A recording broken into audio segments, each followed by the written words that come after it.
welcome to the new Swissbeatbox livestream where today we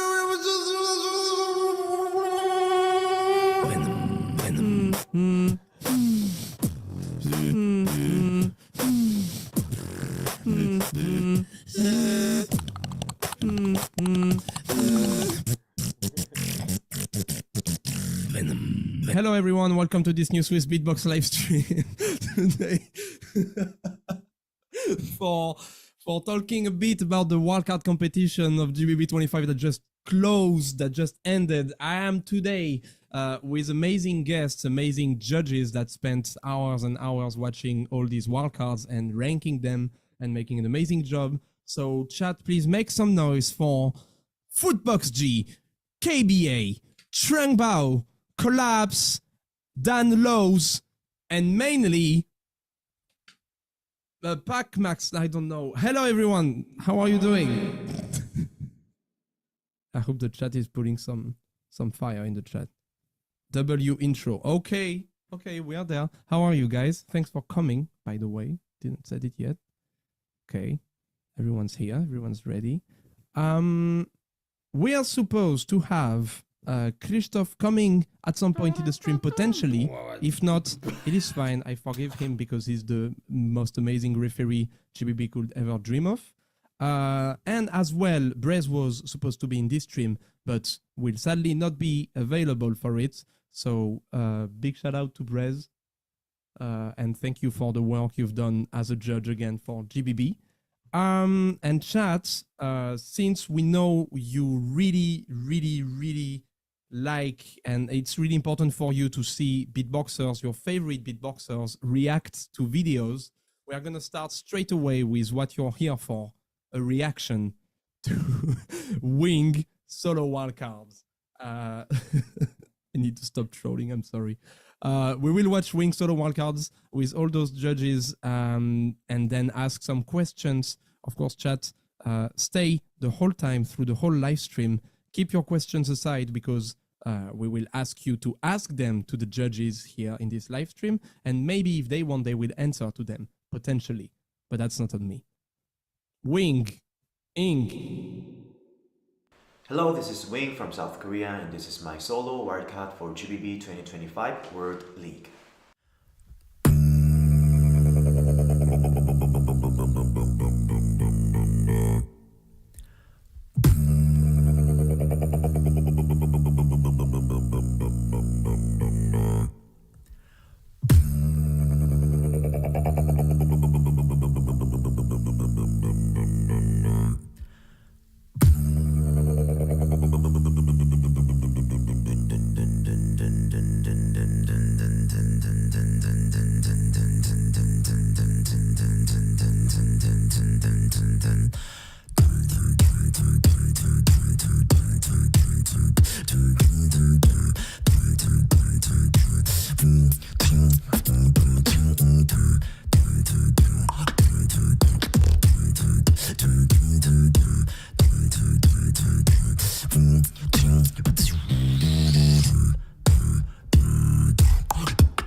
Wow! Claps. Okay. Well.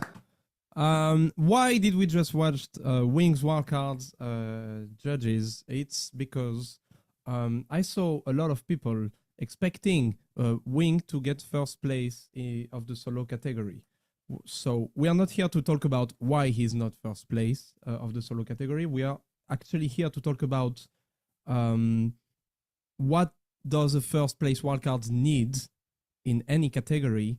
What makes the difference to you, judges? So if someone has an idea already and wants to start answering, can just go ahead.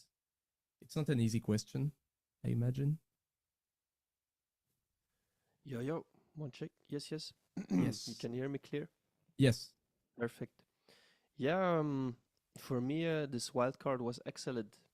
There were many excellent wildcards, of course. But I really enjoyed that in this wildcard there was, I felt every sound was on purpose. I felt a lot of control in his sounds and in the overall structure. And also in every criteria, which is musicality, technicality, originality on the sheets, and showmanship, or in this case, the delivery and the presentation of the wild card. For me, this was very high. But yeah, as you said, we're not here to talk about why he is or isn't first place, but there were like 50 people in total that you could see on a list that had like a very close scores next to each other. So it's about detail at the end. And yeah, for me, Wing did an amazing job. I don't know else what to add. Okay. If you have questions on this, you can shoot. For sure. Does anyone, any judges here wants to maybe add something to this or answer in that way? One, two. Yes. So yeah, very, very amazing wildcard. I wasn't a judge for the solo, but definitely would have ranked this one high. Now, personally, I think it definitely deserves a spot. I don't know if it deserves the number one spot, because I felt like Tim said, Footboxy, sorry, we're live streaming. That every sound had a purpose, and I really feel when he said that, like, you can really hear everything that he's doing, and it has a lot of sense within the structure. Now I felt maybe it's lacking. Sometimes for me it sounds a little bit too simple to follow, but also that's what makes it beautiful to listen to. But I feel like to have a number one spot, maybe I need a little bit more intricacy sometimes, rhythm wise, for example. So this one was very easy to follow and very solid in many aspects, and definitely one of the best this year. But it lacked for me a little bit more intricacy, rhythm wise, for example.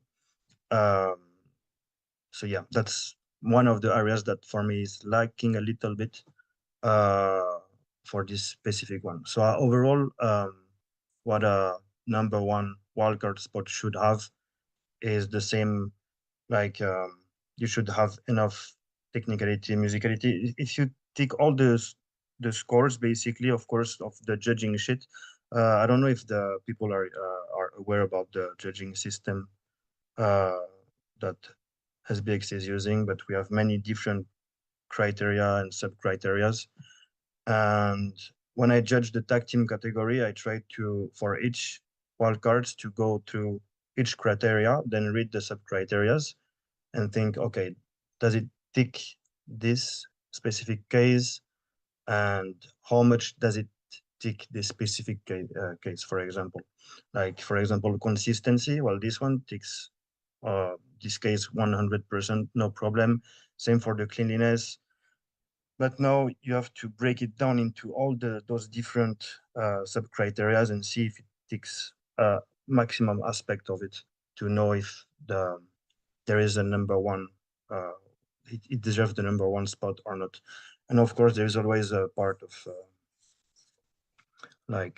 my own opinion or Footbox's opinion is going to be different. So it's going to be, yeah, quite difficult in the end to have exactly the same results. Yeah. I saw a lot of people arguing about this as well, that the results were quite different from one judge to another. But Yeah. I don't know what people are expecting, to be honest. Yeah, it's impossible that we all agree.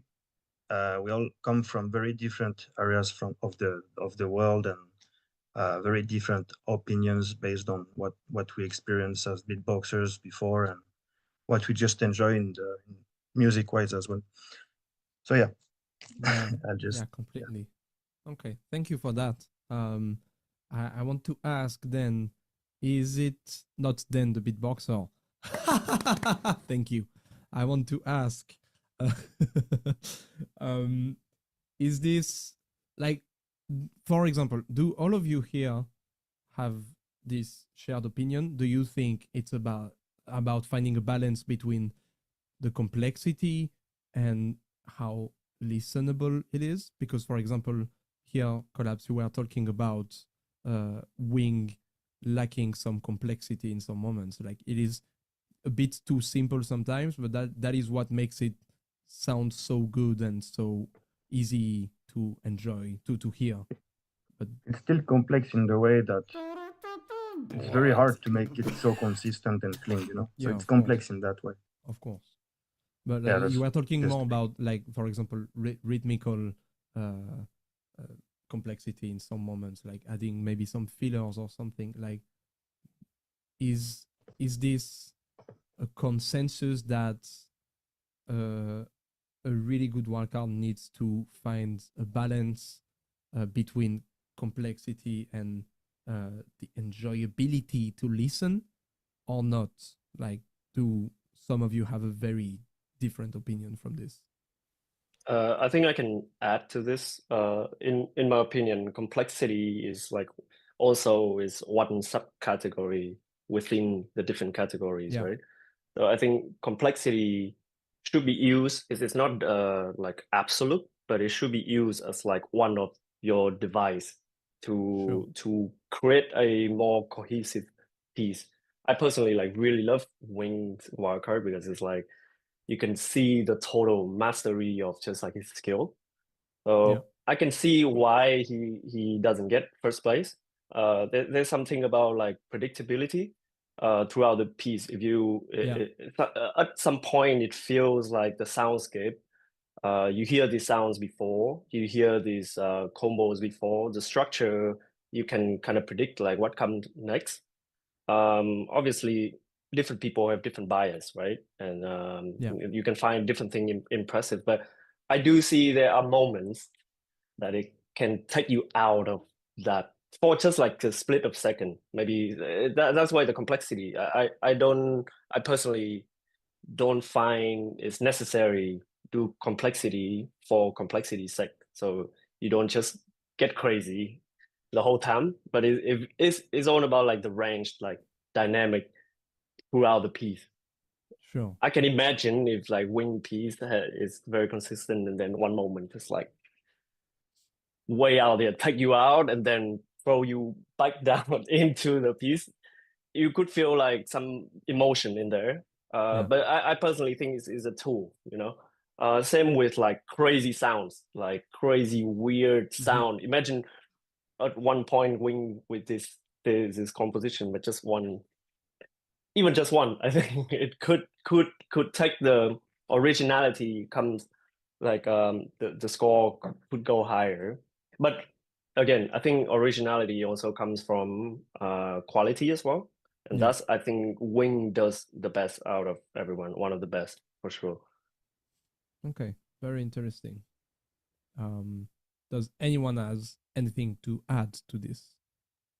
Yeah, I can add on that one. I was just trying to look at think about the question you asked, and I think in terms of how it's scored, it's like I feel like every judge is using the scorecard they're most comfortable using, because as judges we've got the option to use our own scorecard or to use the formatted scorecard. So if you use a formatted scorecard, it means that you resonate with the system. I personally used kind of, it's along the same routes, but it's my own variation where I'm weighting things in a way that I think shows me the most balanced result. And I had experience from a couple of years ago doing it. So I had a revised set of numbers this time to get a more accurate result, which I think I got for myself. I think you need to be well-rounded, that's for sure, because if we're all trying an impossible task, which is to rank music, which is basically impossible. So using a scorecard means that we would start to find the common word is a meta, because you'd find a meta to hit a scorecard. So I think Wings was good for the meta, but not enough for my meta or my scorecard. From a subjective standpoint, I had it high. I'm just having a little look at my scores, and you know what? I think I had it about 5th or 6th from a subjective standpoint, and he ended up 8th for me overall. So he makes a top 10. And I think that with a set piece, I resonate a lot with what Collapse said. I think there was, I think he didn't bring everything to the table. So to make my top 10 in that way is almost gangster. It's really cool that he did that. And there is aspects of it that he is the best at in this comp. Like on my scorecard, he scored the highest musically out of everybody, the entire competition. To do that, I think he took a deficit in showing off skills. And I think there's skill in the quality of his sound. But another good thing is that we get to hear the raw audio from everybody. And I requested to hear the raw audio from Wings. And again, it was really good. I think the mix made it even better. And I listened to it raw, and I get to start to get a feeling about the dynamic of the room and how loud he is being and the qualities of the sounds. And again, it was good. He didn't take much of a deficit, but it helped me balance my score out when it came to it. I think that a wild card is your demo to prove yourself, because it's a competition. His entry is instantly putting himself in a fight against other people to win. And so I think that for me, he just reserved a little bit. I think I needed a bit more. But from a quality and music standpoint, top of the charts. Yeah. Okay, very interesting. And Footbox? Did to add something? Yeah, but very short. Like, as judge, you look to a video and you listen to a video with 2 minutes of information. And if you have 300 wildcards, it's every time 200, sorry, if you have like a 300 wildcards or even more, then the 2 minutes of information are every time different. However, people are sometimes using the same sound kit. And you also, because we were talking about the score sheet, there is such a thing as technicality and musicality, but there's also the subtopic complexity, which is like rooting from technicality then, right there at the Swissbeatbox score sheet or GBB score sheet. But then, for example, if you score technicality very high, or like the complexity point of view, because some people offer more more complex stuff and more revolutionary, not tricks, but patterns and combos in their music, and the execution is super good. This makes you go higher. But what I liked, for example, about Wing is that he managed to hit all the criteria very high and to not lose a half point, in my opinion, for too much information, if that makes sense. Like sometimes the complexity and the tricks that you put to the table because you want to win a wild card, it goes so far that some of the information is, for me to digest, even in my opinion, like too much, right? Or like not well taken care of as some other parts. And with Wing, I had such a consistency of respecting everything what he does completely. And that's something that as a judge you need to take it in you need to take this in consideration for the people who are watching the stream. It's like, okay, am I like attracted to quality of sounds all the way through the wildcard, or of the music all the way through, or is there like a complex part that you as a judge value, for example, more, and that's why the results are not the same? Sure. Yeah, completely. Yeah, that's the thing I wanted to say. Okay. KBA, do you wanted to say something? Yeah, I was just thinking about, regarding getting a first place wildcard. I think it's really easy to like subjectively enjoy something, and I think this is kind of the main point that we're reaching is like, in the end, we all value things in music very differently, right? And whether that's solo or loop station or producer or tag team, like in the end, we're judging things based on our own values and how we perceive the different categories, which of course will generate widely different results. But I think what makes a first place wildcard is, one, they do something to stand out. My camera is completely frozen, but it's nice. It's enjoyable. Keep yeah, it. yeah. So we're just gonna do a quick switch up. I'm gonna save it. Don't worry about it. 3, 2, 1. Boom. Camera change. Hello, Easy. everyone. Yeah, basically, you need to do something to stand out. Like whether it's like something incredibly well polished musically, something like not seen before technically, or like maybe even a piece of like showmanship or originality that really stands out. And then I think you just need to give the judges absolutely zero reason to score you down in something, because in the end we're just doing it based on a scorecard, which is available on the Swissbeatbox website, or if there's a custom scorecard. I mean, I know Dan has his own. I mean, but it's still widely the same. It's just judged slightly differently. I would say the most important thing, if you're a participant, is to not give the judges a reason to put you down in any one category. Like if you're obviously not showing enough technique, then that will become clear, and you're just kind of giving yourself less by default of just choice. Sure. Okay. Just before asking my next question, thank you for these interventions. God damn it. KBA, your audio is on the left. It's panned on the left right That's now. really cool. Yeah, it's really. I'm not sure if it's an artistic decision or if it is a It technical is. issue. No, it's a technical issue. Yeah, it's not easy to sound that good. Producer chanting, by the way. With that bonus. Only on the left. Dilo, what you Wait, said let's fix made it. me want to ask. You said Wing didn't bring everything to the table, but what is, for all of you, everything that should be on the table? Everything on the table is score all the scores on the sheet that we're given, because from an artistic standpoint, it's fantastic. What a song to replay, and what a demo of Beatbox. But someone has to win over half of its objective measures. All the way on the panel for the live event, you're still trying to be critical about who's the best. And it's impossible. It's really impossible task to say who is the best. So for the sake of all of our sanity, there's a scorecard. So when I look at it, my scorecard has timing, quality, pitch and vocal, skill and complexity, a general score for music and tech, originality, and then my own taste. So you just have to tick them all. And that's the way to be. That's how you bring everything to the table. If you go down one lane too deep, you could deficit. So our balance of scoring is different, because I completely agree with everything that Footbox said. And maybe he also can agree with what I said.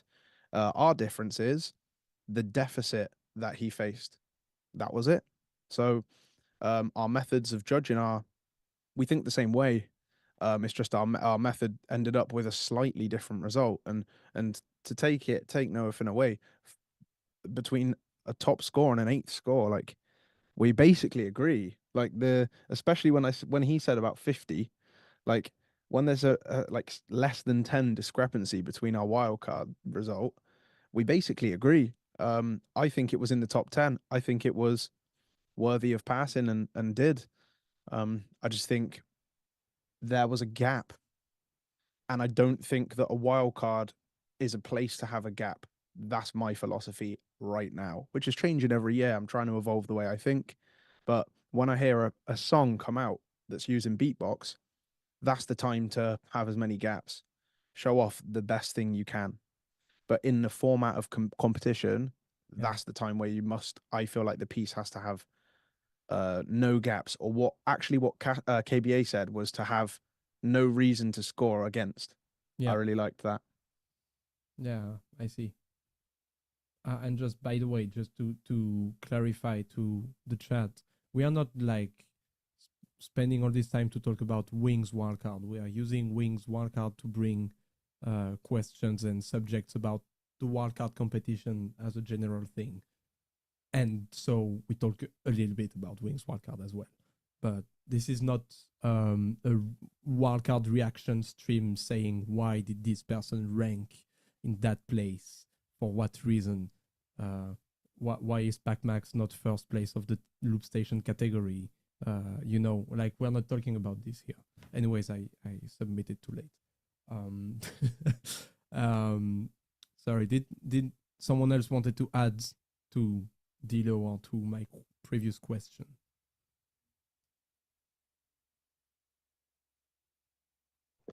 Quickly, Okay. I feel sometimes beatboxers like doing wildcards treat maybe too much the wildcard as a.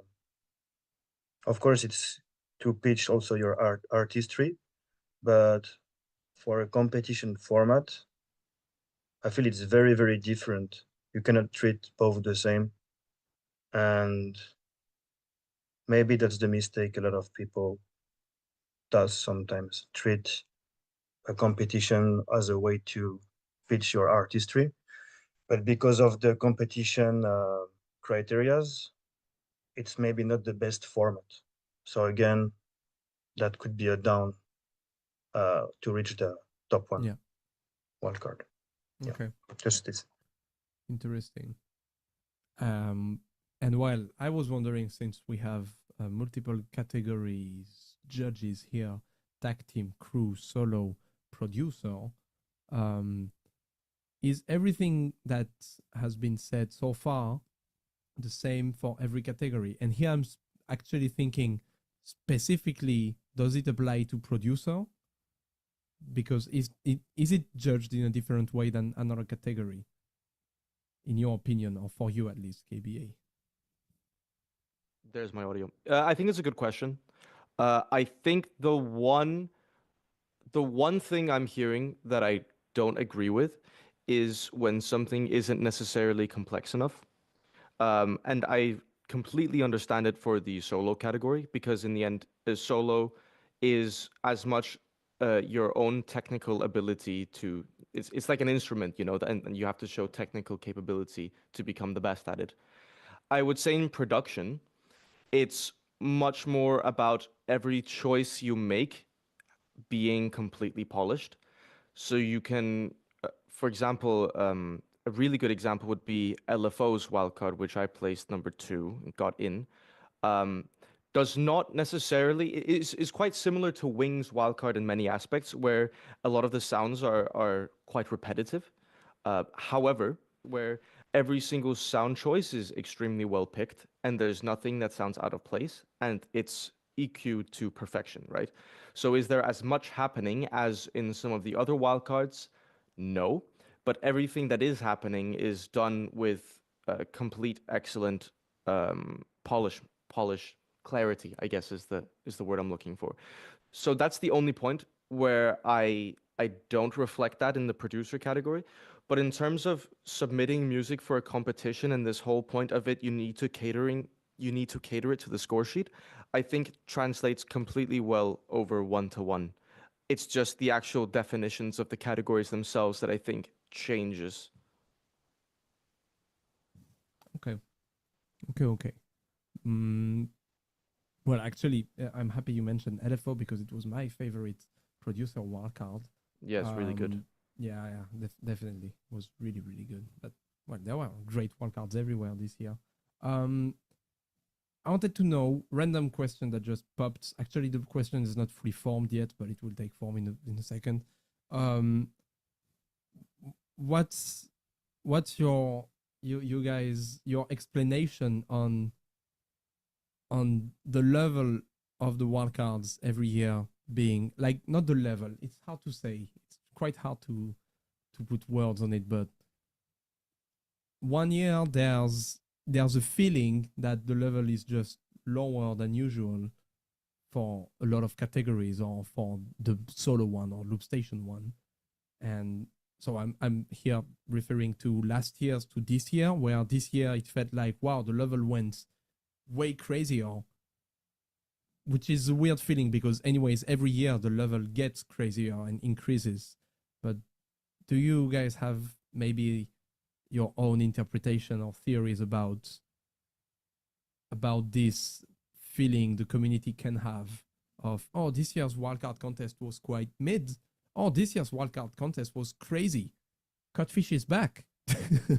For example, that can be an explanation, but you know. I can I can start. I think we can divide it into two categories. One is like the overall level, and second is every years we're gonna have like the favorite artist, and sometimes you get something super revolutionary. So like the top artists, I can compare maybe from different years. Some of them from the previous year is like my favorite, but it's a personal choice, right?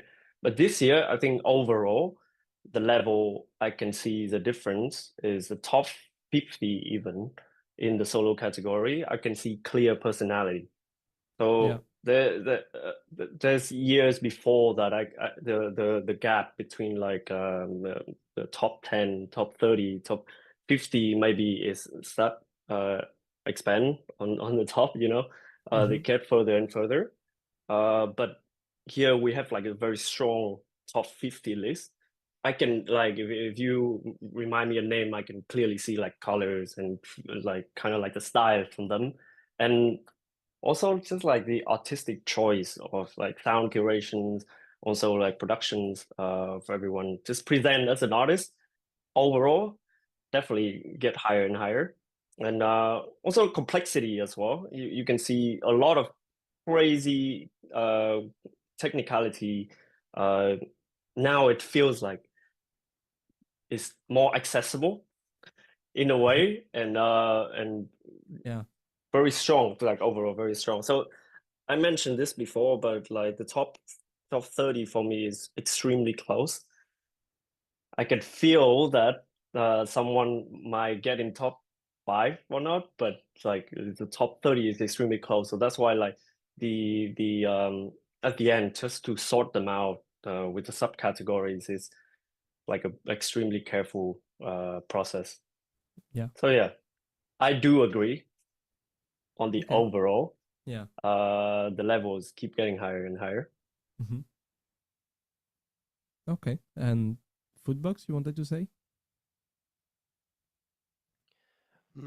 Like the GBB in 2019, the GBB right after happened. I'm not talking about the online one, right? I'm talking about the 2021.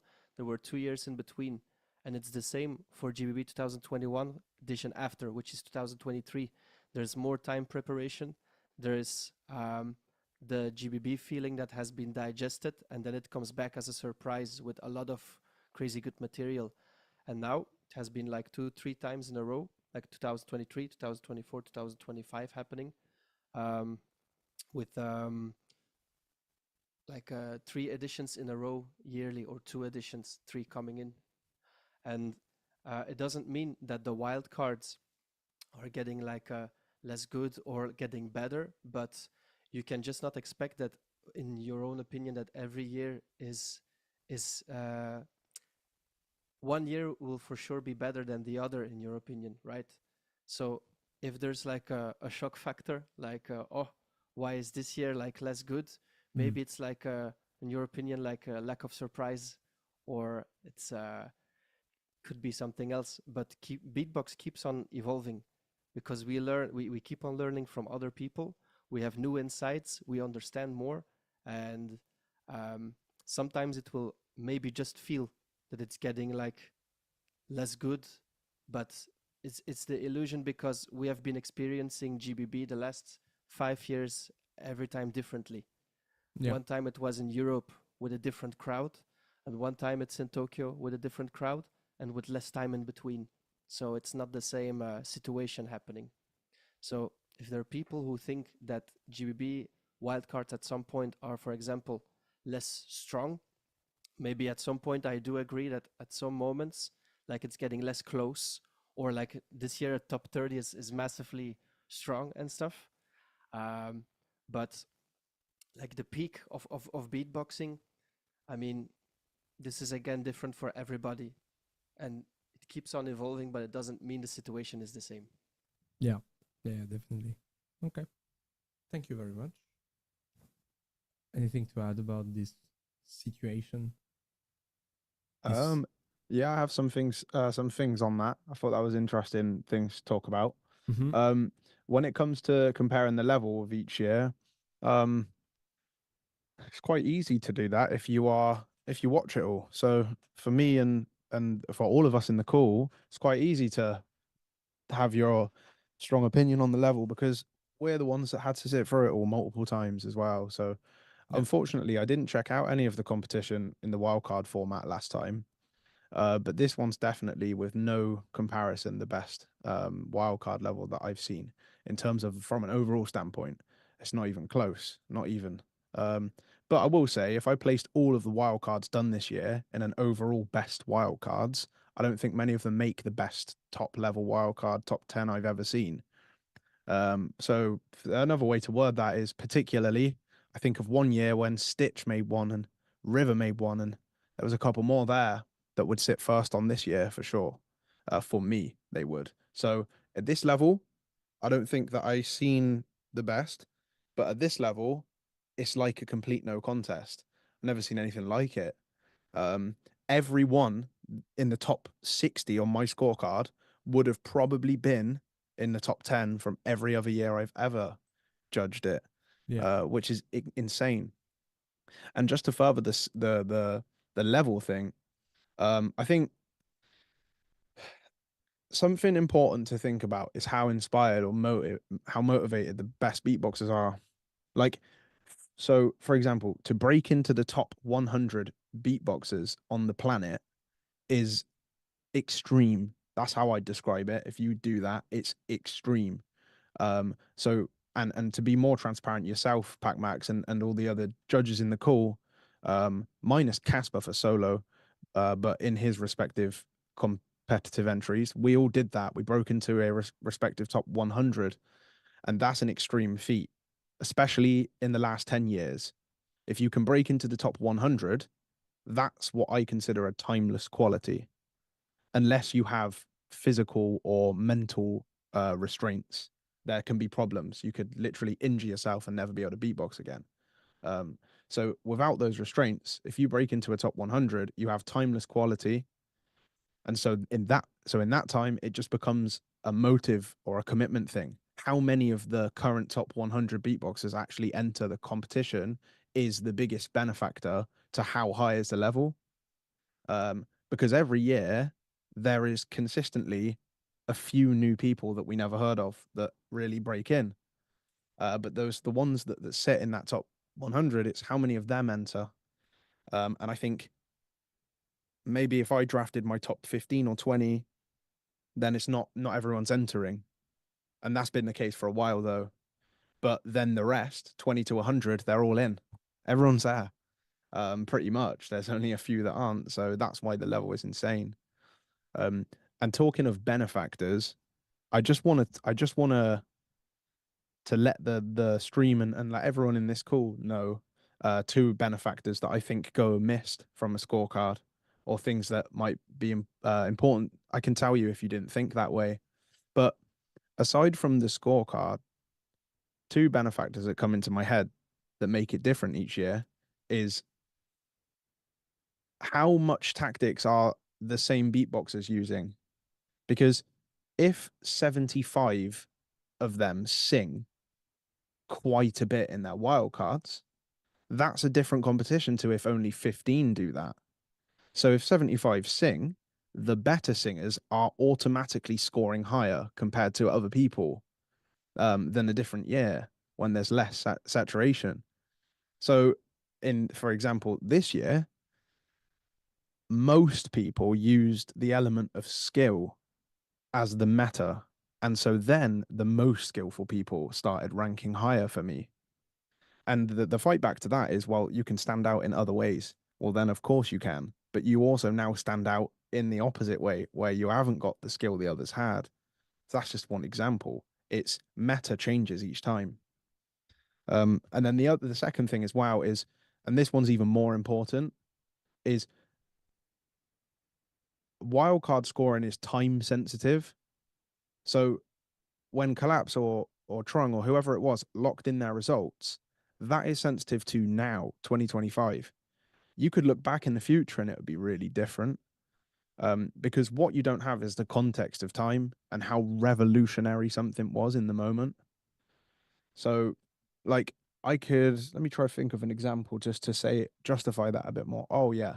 So if I looked at Stitch's wildcard now and how much more accessible polyphonic singing has become, it might not be as unbelievable as we once had.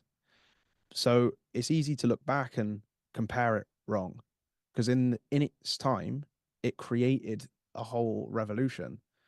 And so you've got to look for those revolutionary moments when judging as well. It's just another benefactor that can go missed. That's all I have to say there. Okay, thank you very much. I think it's also very applicable in the loop station and producer categories very quickly. Like I was just thinking back to, you know, Dan mentioned Stitch in the polyphonic singing. I immediately think of Saijo when he brought this technique to create chords with the granular delay super quickly. And at the time, that was like the craziest technique, and it sounded very polished. And now everyone's doing it, and it just doesn't have the same effect. Even for Saijo now, it doesn't have the same effect, even though he invented it, right? So like all of these things and all these techniques do definitely become super time sensitive, because something might be super new at one point, and then the moment 5 people have understood it and figured it out, it doesn't have the same effect for the next 5 people that find out about it. Yeah, that's an interesting point to add. And added to this point, we're as well adding a judge to this live stream. We have Frosty that's coming in, that will arrive very shortly. Which gives me time to ask my next questions. I have a few, we could say spicy. They're not spicy, but they are near spicy questions. They are more like personal questions. Not, spicy. There's one spicy question, but the rest is personal. So, of course, you don't have to answer, but if you want, feel free to. And I will start with the first one. I think we'll go judge per judge, judge by judge, one by one, one per one by one per. Stop. Thank you. First question will be, what was your personal favorite wildcard that didn't make it in your top 10, and why? And I would like to start with Footbox G, if you have an idea.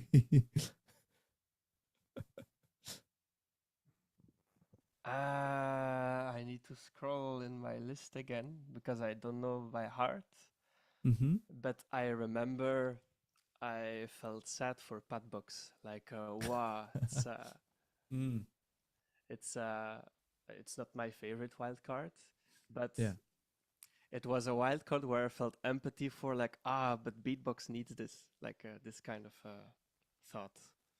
But I have people scoring higher than him who also didn't make it in. But PACMax was one of the wild cards where, like, wow, try this. That's a nice one.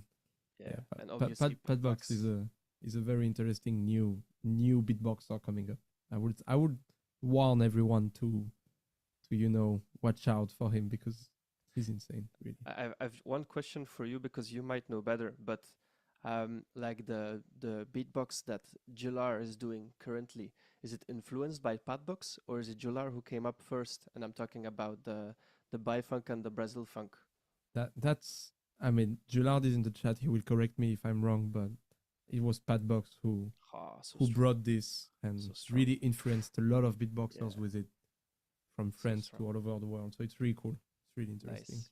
Right. Big up to both. Yes, big up to Julard and Padbox. Okay, well, next for the same question will be Frosty since you just arrived. Hi, Frosty. Hello, I don't know the question. I will ask it to you right now. What was your personal favorite wildcard that didn't make it in your top 10 and why? Top 10 can translate for you judge producer and loop, if I'm not Yeah. mistaken. So it can apply to top 5, you know, like someone that didn't make it in for you in your rankings, but that was like your favorite wildcard. I will say LFO for Loop Station. Oh, okay. And why that? If It was just, for me, it was one of the most listenable out of all of them. Mhm. Extremely clean mix. Like it would be something I would listen to like more on the daily as opposed to some of the other wildcards. Very interesting. Yeah. Okay, nice. Dilo, same question. I think for the solo, the one that didn't make it that I most wanted to was Marvelous. I think the kid's shown a pretty extraordinary amount of everything. Mhm. So for me, that was probably because I get the feeling he has no idea how good he is as well, which Yeah. makes it even more crazy because he's just there being the monster that he is when everyone else around knows how good they are. Yeah. And he's like accidentally top level. Well, Yeah. not, but that's the vibe I get, which is really cool. Yeah. But I also think when talking about the revolutionary standpoint, I think that Ray also brought something revolutionary that I thought was pretty timeless. Mhm. And then in the tag team, I can't remember the rankings overall, but the ones that were higher discrepancy for me was Hacks for the tag team. Hacks, I had them higher than Yeah. where they ended, which is even madder because I'm prime judge candidate for cover is bad for a wild card in Mhm. that department because you can score down in a lot of ways, and that's what they did. And I had them in the top 5, and they Yeah. scored down as well, so they were crazy. And in the crew, double team. That was the one I had higher than the pass mark. I Mhm. thought that those two teams combined together made a really great song, and I personally thought it was right up there at the top. Sick. Okay, very, very interesting. Collapse. Same question. So for the tag team category, I had, well, 2, but Lotus and Hacks quite high, Mhm. and both didn't make it. I was a bit sad for them.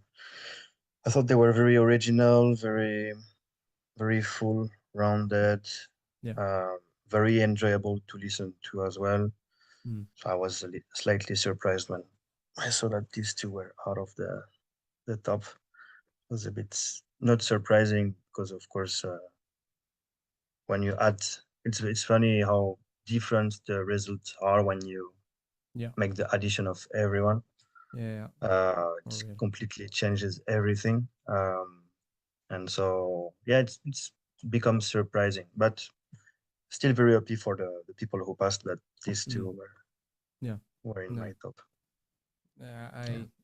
It's always good to remind people that the final result is just an addition of points, and that it's really like one very clear example that got me quite shocked and I found kind of funny but cool this year is in the LOOPSTATION category. Martin Benatti, that made 5th place and so that qualified to GBB in LOOPSTATION, wasn't in the top 5 of any judges that year. So because of the points they added, he didn't make it in for none of the 3 judges, But because of the additions of points and how the rankings looked for everyone and how different they were, he made it in. So yeah, quick reminder. Okay, Mr. KBA, same question. Yeah, for producer, there's two that come to mind. Actually, there's a lot. I think they were actually all really good, and it was quite annoying that I could only pick two. I think I would point out Rage, even though I had him the lowest out of all three of the judges, in terms of I could really appreciate what he was doing, and it just didn't score well on the sheet for me. Well, it did score well, but not as well as it did, as I would have anticipated it did. Yeah. But where I really enjoyed it, and I think as a piece, it's got a lot of potential to get really far. And wow, there's so many that I could point out as ones I appreciate, but maybe I would also point out Den for taking a completely different approach to the producer category. Yeah. Where it's very much still within the rules and still very much like applies and has a space, but because the producer category, maybe as a result of the people that have participated in it, has become a very electronic bass music based category.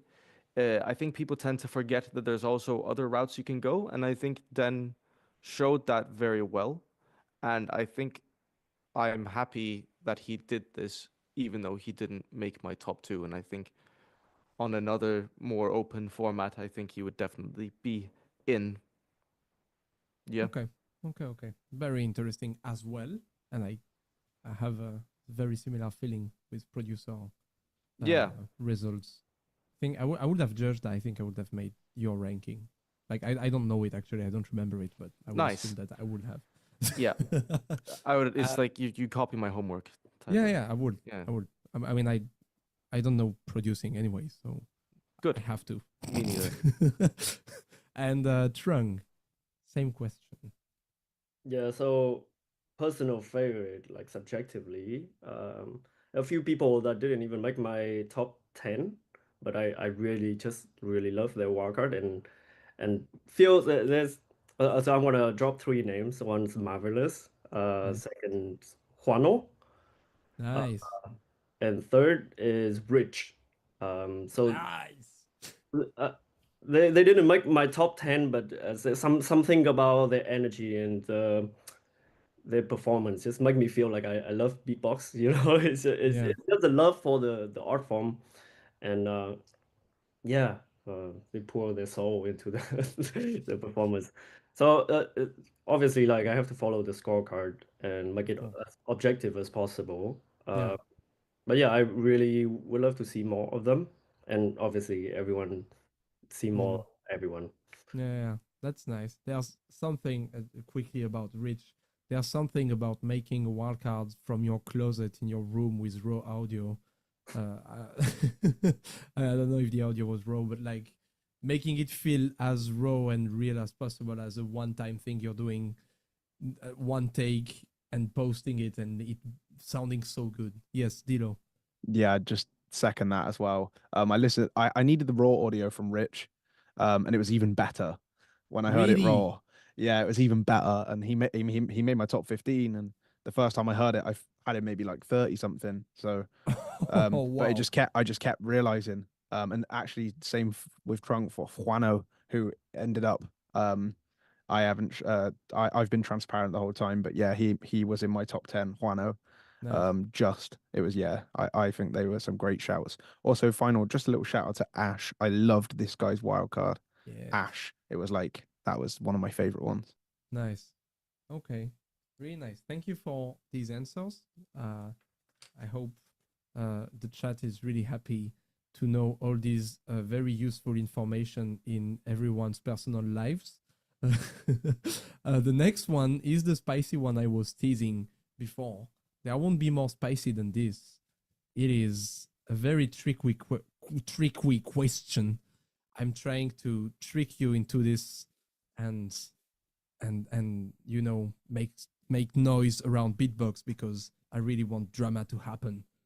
Were, were there any wildcards that scored high but didn't emotionally hit you at all in your personal rankings? You don't have to drop the name, but was there any? I'll start with KBA. No, I emotionally resonated with all of them. Good job, everyone. It's good to know, but it sounded like a kind of an automatic AI answer. No, I emotionally resonated with all of them. Good job, everyone. ChatGPT told me to say it. Okay. Collapse. No. No. Well, for the tag team, to be honest, I really enjoyed all the top who passed. Even the top 10 is amazing. I don't think there were anyone I was like. For sure, the final result is not what I wish it was on the personal point of view. But I really resonated to most of them. I don't think there were any where I was like, no, nothing's happening, right? No, next, Okay. you know. Yeah, so that's for the tag team. Now, if I look the solo results, with I didn't judge, and to be honest, I didn't watch that many solo wildcards due to personal life, but I was slightly surprised by the top because I did I still watched the videos of the top qualified ones, and I felt sometimes that the level was under my expectations for some of them. I won't say names. Okay. Thank you for these insights. No drama yet, but we're getting there. Don't worry, chat. I will end Swissbeatbox career today. Next judge, Frosty. All of them. No, I'm joking. No exception. It's a difficult question because I think everyone who was like up there in the ranking for me was like, I did connect to them because they're high for a reason, you know. Some that stand out to me, I think, is Rage in the producer category a little bit, just for my taste. The song kind of felt disconnected a little bit throughout. And in the LOOPSTATION category, I would say perhaps I didn't connect overly too much to Mihiro, but I could appreciate how skillful it all was. Okay. Interesting. Thank you. First judge to drop names. We're getting there, chat. Drama's coming. I see Gerald in the chat really wanting to create drama, actually. But that's because he loves to create drama about wildcard results. So let's not read his comments. Trunk Bao, was there any? Hard question. I would have to say no, but one different wildcard, right, would give you different kind of emotion, and you have to kind of enjoy it differently. Yeah. Like if I listen to Wing compared to Tropical, these are like two very different emotion. I listen to Tropical, I need to kind of like tune my ears and pay attention to different thing. So yeah, emotion is also like a complex concept as well. But I connect to all of them. Okay. Love for beatbox, right? Okay. That's a nice answer. I enjoy it. I would ask Footbox next.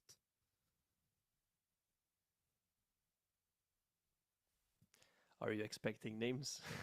Oh, I'm waiting for it. Julard's wildcard. Honestly, there were, in my very honest opinion, there were a lot of wildcards where I didn't personally connect with. Mhm. But in the top 50, I connected with almost all of them. So Okay. they were very high for a reason, as Frosty also mentions. Yeah. But in the wild card general I mean, we saw all of the wild cards, and of course there are wild cards you don't connect with. But in the top 50 that got mentioned and the top 30, it's very strong. Yeah. They have the feeling a beatboxer never really knows what they're doing, but they kind of know, you know. And the Yeah. people who are like knowing what they were doing, yeah, they really did a super good job. Okay. Nice. Thank you for that. And so, Dilo. Hello. Question. Yeah, my answer is yeah. There is people that I didn't like or connect to as much as others. So I'm looking at my scorecards to help me. I've evaded to look at the overall scorecard. I can do that too though. But on my scorecard, just the way I scored it. So starting with where was I? Solo. When I look at my solo scorecard, okay. First one is Kaji, who scored much higher than how much I liked it. I'm just not. I don't for some reason connect to the type. That's all. The type of the way he does it, the type that he does it. So he scored so much higher in my rank than my preference. And another one, when I look higher rank Black Roll, I had him in the top 15. I don't like it as much as top 15 from Black Roll. But the truth is, I can ignore quality and ability, and that's why I can comfortably tell you these things.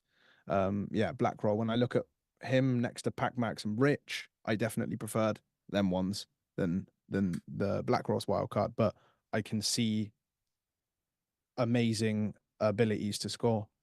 And then from the overall solo card, the first one is Improver's much higher in the overall scorecard than my own.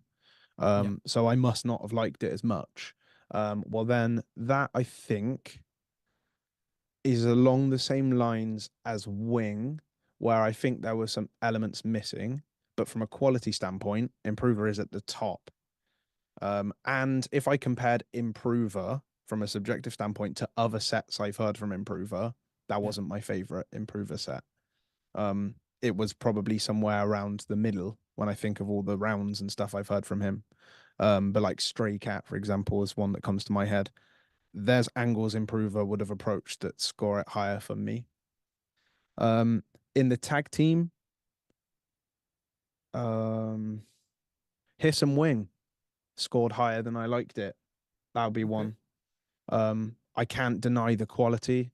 I can't deny the synergy in some respects. It was just the song, really, the piece. I thought it was a really good wildcard piece, but when I look at, for example, Equilibrium, who I had right nearby, just connected more, catch myself listening to that one more. And then in the crew, it's harder.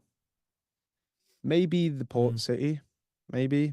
I think the energy is really good. I would replay Orbits. Orbit crew wildcard was a fantastic. It caught my emotional attention. One thing for me emotionally is melody. Stepping outside of the scorecard, and so I like the ones that have more melody. You know, that's what I like more, melody ones. So if you don't have melody, then I guess you're just crap, I guess. No, of course it's a joke. Everyone, please don't cry. Yeah, that's Here's the probably drama. Here's the drama. You don't have melody, you're crap. There's the drama you wanted. Yeah, no, but okay. So like that's the truth. Like it's so easy for me to look at the scorecard and tell you the emotional differentiations I have. So that would be some of them. Yeah. Okay. Very interesting. Thank you for these insights. And I was asking this because I've been wondering myself actually when judging GBB wildcards specifically, you know, how much objectivity and subjectivity there is in it, how much liking a wildcards, like enjoying it because of personal tastes, or because of how it hits you emotionally. How much does that weight in the balance for ranking high, you know?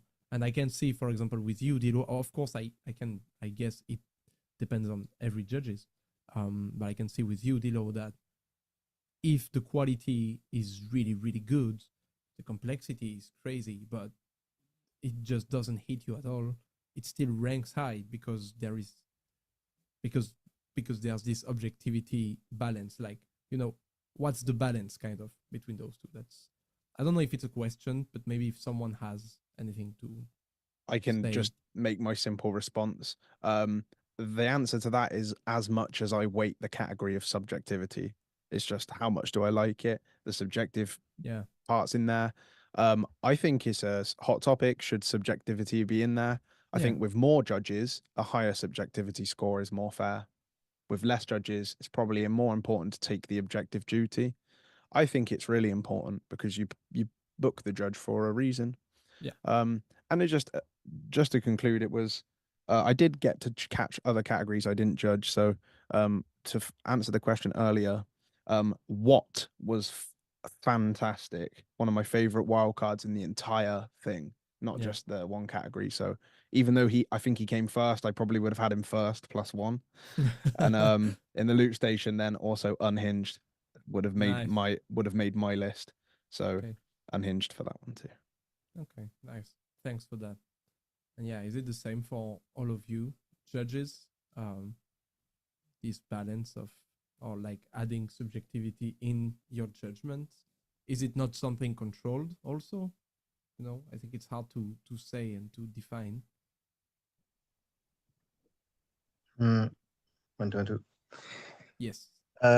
First, when I judge, of course, there is always the enjoyment factor plays a role, but because of the system, I don't think it plays like Dilo. Basically, I'm able to use the system apart from what of my level of enjoyment. Basically, I can separate the two.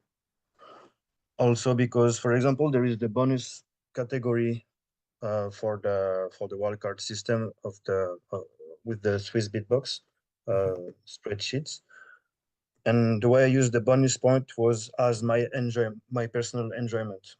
But this bonus point is only 10, and all of the other ones are 20 points, 20 points, 20 points, and 40 points for originality. So, and the bonus point has the less weight in all of this.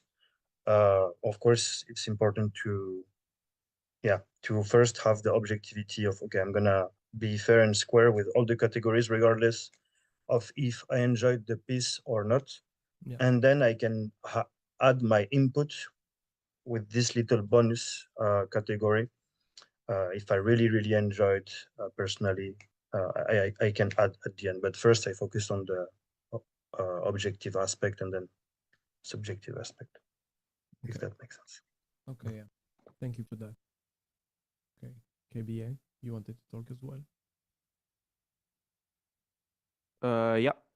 I think it's very weird for me to use. I ended up not using the subjectivity points, mostly because it was kind of hard for me to already define what degree my judging in certain categories was already subjective or not. For example, like for example, judging musicality, is that not how I subjectively perceive musicality? Or technicality, is that not how I already subjectively perceive technicality? And I think for my own system, it was better not to use the subjectivity points, because I feel like no matter how objective you try to be, you already have sort of a predetermined way of seeing all the categories that will affect your subjective scoring. So even though you don't like something, you might still subjectively score it high because of the way you perceive showmanship and the way you perceive originality. And not only that, there's also certain things that, even though, we are, I'd hope at least we're some of the best judges that you could get, we still also have to accept that we are not perfect and that we don't know as much as we always necessarily think we know. So in certain aspects, I mean, I'm judging musicality and I'm judging technicality, but I also fully accept the fact that maybe somebody's using a technique that I don't fully understand, or someone's doing something musically that I don't fully understand. And it would be wrong for me to sit here and say that because I won last year, that I am now capable of determining all of these things. And for that reason, I don't think I actually really wanted to use the subjectivity category because I already feel like no matter how hard you try, you already end up in a situation where it's going to be subjective. It just, there's just certain aspects that you don't realize are subjective that will end up being subjective. Okay, yeah, very good point here. And I like the idea, imagining that, oh, I want GBB. Now I understand everything. That's Right. crazy. Oh, yeah. I Fuck. got it now. Oh, wow. Okay, so that's how tag team works. So you Yeah, need yeah, like yeah. two people. And no, but actually, really good point. Thank you. Anyone wanting to add on this? Or will I switch to the next question? Right there on my paper with a few notes. With the next question being, okay, it's slightly spicy, but the most spicy one was before. If you could give one piece of brutally honest advice to all participants, what would it be? So if you're a bit confused, collapse. No, like so yeah. Something maybe you noticed while judging these wildcards as like something coming back again and again, that you were like, beatboxers making wildcards really need to improve this, to know this, to change this.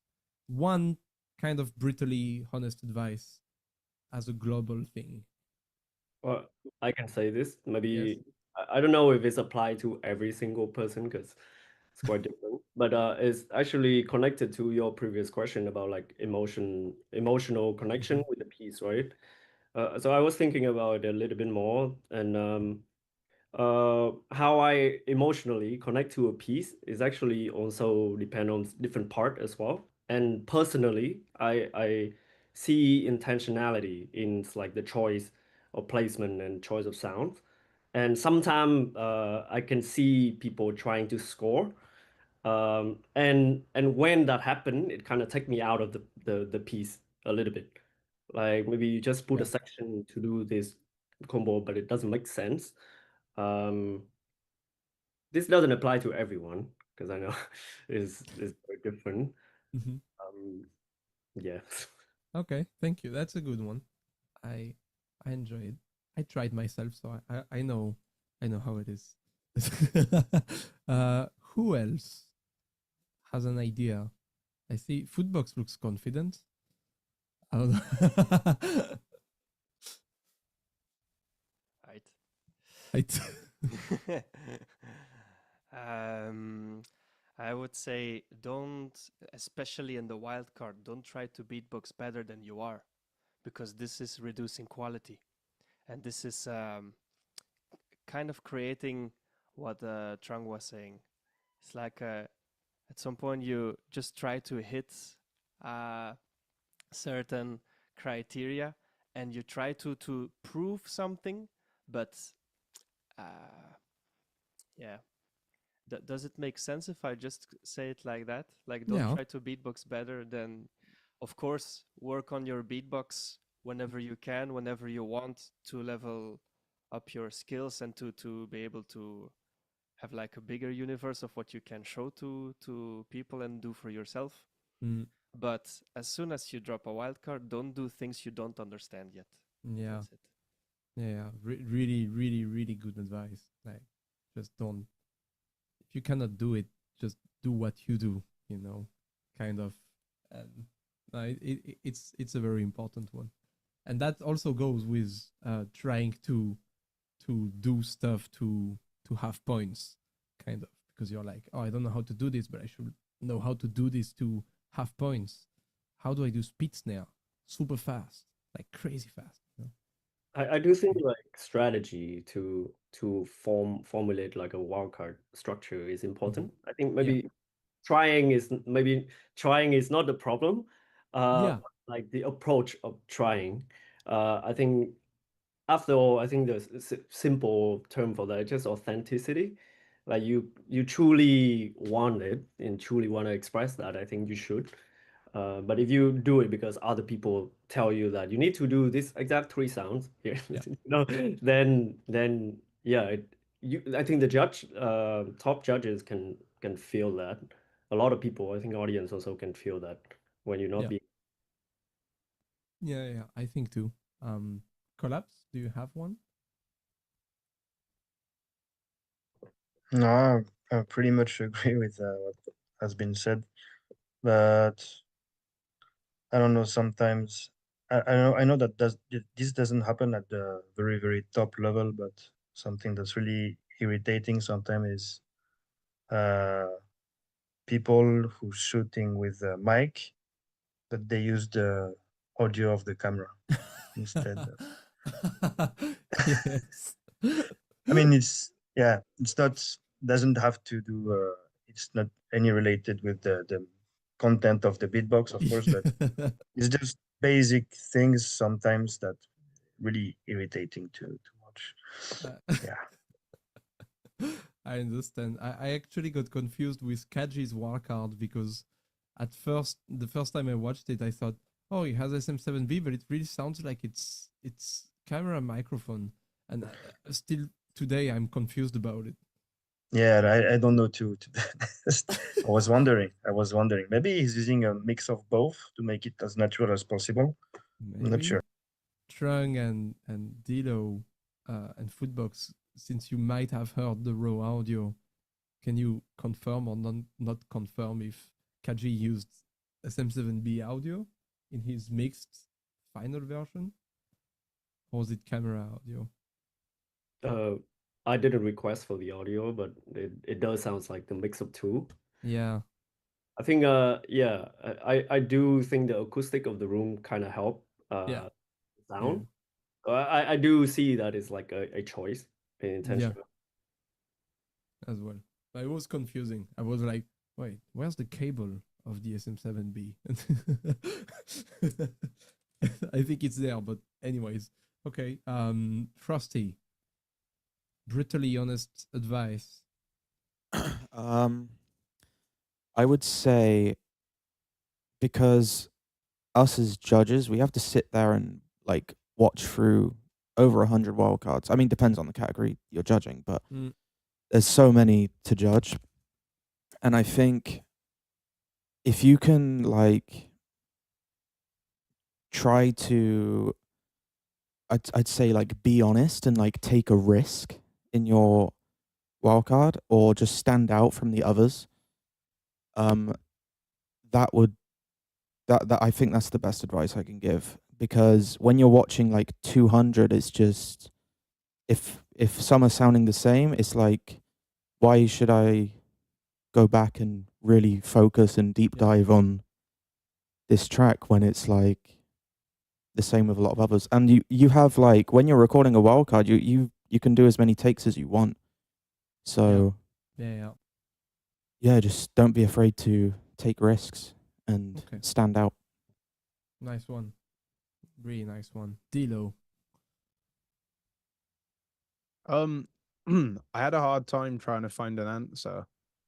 I ain't got any brutal advice because I really think everyone smashed it. Like, I just think like it's so hard to make a great wild card. So I just think people killed it. I did come to an answer though. So a really good piece of advice I think is, if you have someone in the scene of beatbox or someone around you that's opinion you trust from them, you can it can also work for people that don't think they scored as high as they could, is to send your wild card before you've uploaded it to someone you trust to get another piece of advice before you put that as your piece out there. Because in the case of people that don't think they did as well as they maybe could, if you got a piece of advice or you got a piece of feedback from someone you trust beforehand, you could you could look at it differently and maybe go for a different approach or maybe a better take. So look for someone that you trust to get the opinion of, maybe. Okay. Yeah. As well, really nice one. And this applies to battle preparation, in my opinion.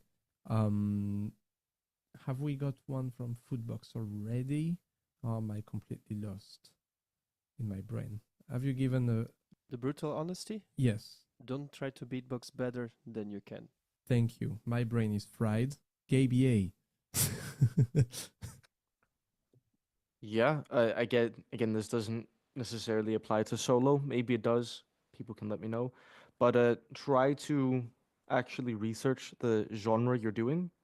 Like try and gain the musical knowledge of whatever music you try to do. I would say it becomes really obvious to me as a judge when, let's say, someone does a house loop station track or whatever they're doing, and their knowledge of that genre comes from the loop station scene, or when people have actually tried to research the music outside of just loop station. So try and do external research on the music that you're actually making outside of just, well, I have to make a routine because I'm making a wild card, you know? Nice. Yeah. And this definitely, I think, applies to every categories. Yeah. Everyone yeah. making music, I think, in general. It's always good to, research on the genre you're creating with. Okay. Thank you for these answers. These were quite interesting. I have the last spicy question that's actually not spicy towards participants and not spicy towards judges. It's spicy towards Swissbeatbox. I want to ask, oh yeah, KB is ready. Oh yes, Swissbeatbox. I'm here for it. What do you think needs to change for GBB26 wildcard rules or judging system? If there's anything that stood out to you through your hours of judging. If there is anything in your opinion, maybe we are just perfect at Swissbeatbox. I noticed something actually when I was judging. Okay. This is more a score sheet thing. Again, you can use whatever score sheet you want. So, but this is more specifically for the one we were given by SBX, where originality as a category is more or less like it's almost half of the total points. It was like 40% of the total points you can get.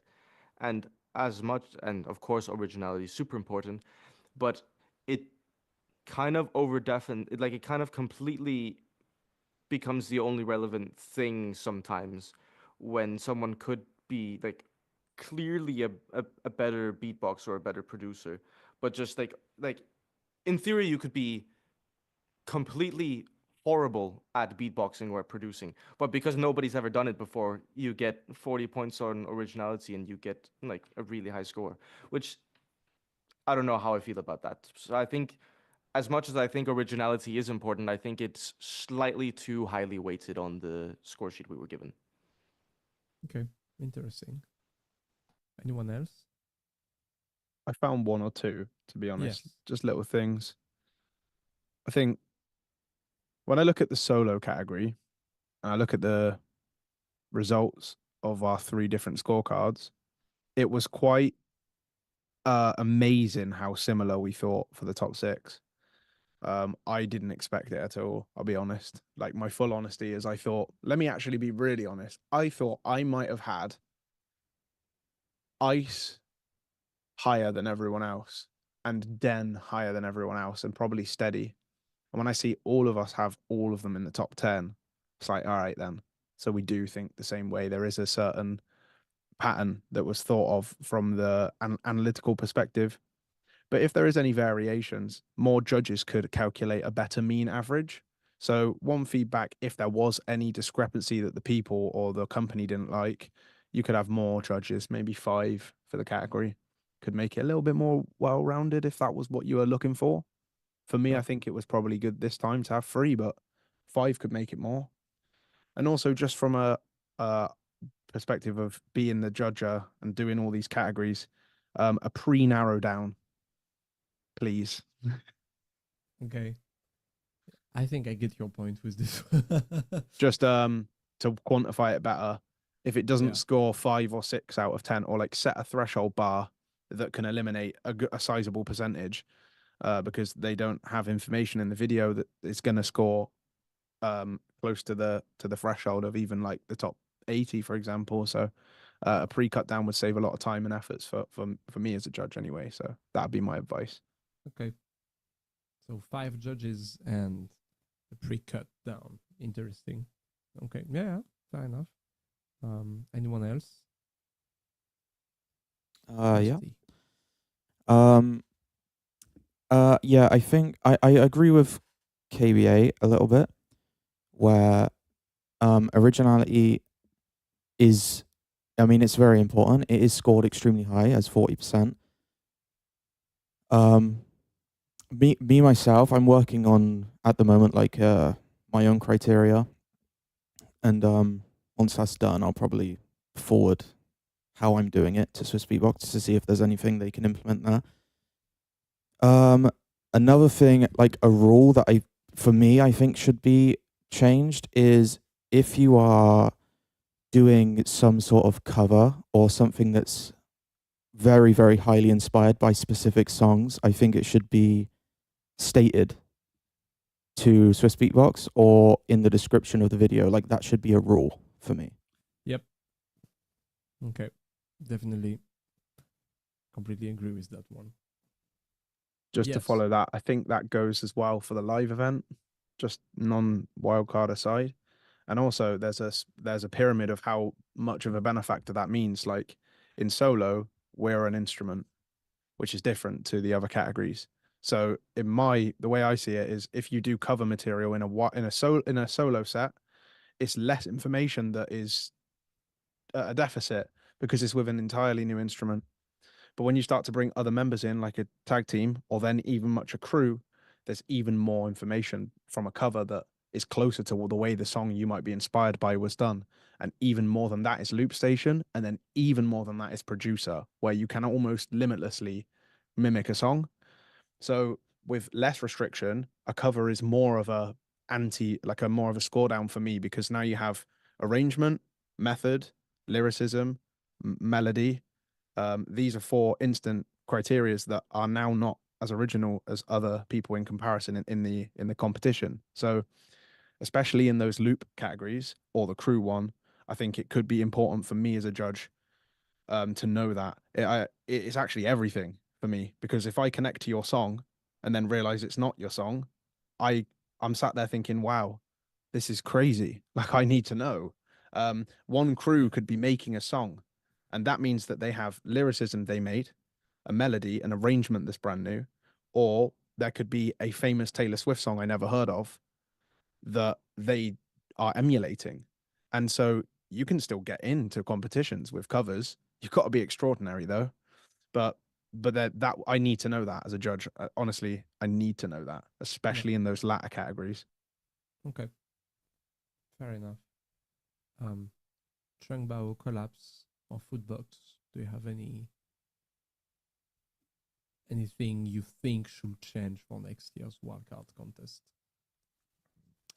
No, for the wildcard contest, I'm not too sure. But Okay.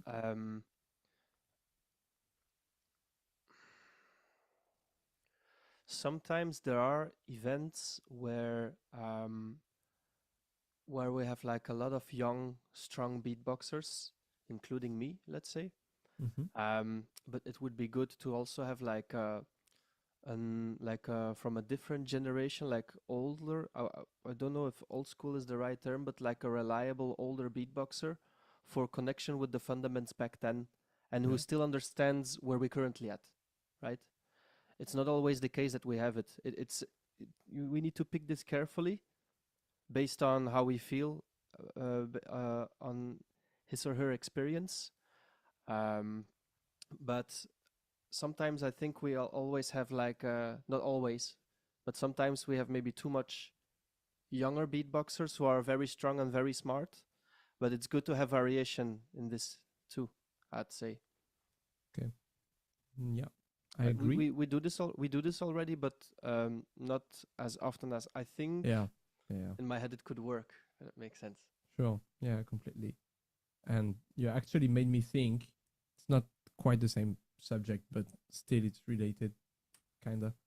For live events, saying this for Swissbeatbox, watching this on Swissbeatbox, would be nice for a next GBB, that one or next one, if solo and tag team could be maybe better programmed, in the sense that last year's, I don't know if it was like that the previous years, but it's like the battles are tag team semifinal, solo semifinal, tag team finals, solo finals, and kind of all in a row, and in a row. And the thing is, there's very often, I think actually every year, a solo beatboxer that's as well in the tag team. I wasn't last year, I wasn't in the battles, but I thought if I would get in the battles, that would be a problem, because if I pass quarterfinals, then I have to switch between the two categories. River did it.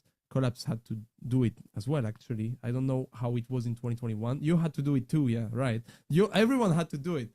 I didn't remember it was like that in 2019 as well. But I don't know if it was a problem for you.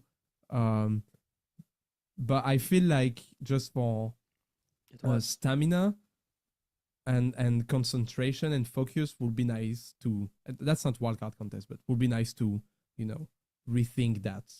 In 2021, I just finished with Supernova against Rogue Wave, and then I had to face Decoy in solo, like directly. That's crazy. Wow.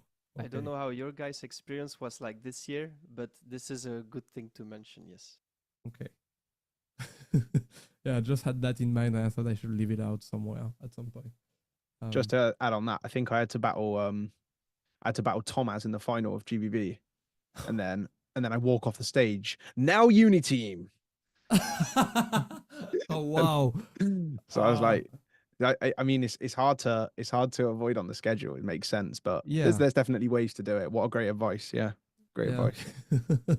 Also, Okay. I just on a summary from the judging, I just want to, like, honestly, I just feel the need to say, like, I just really like this is my personal opinion.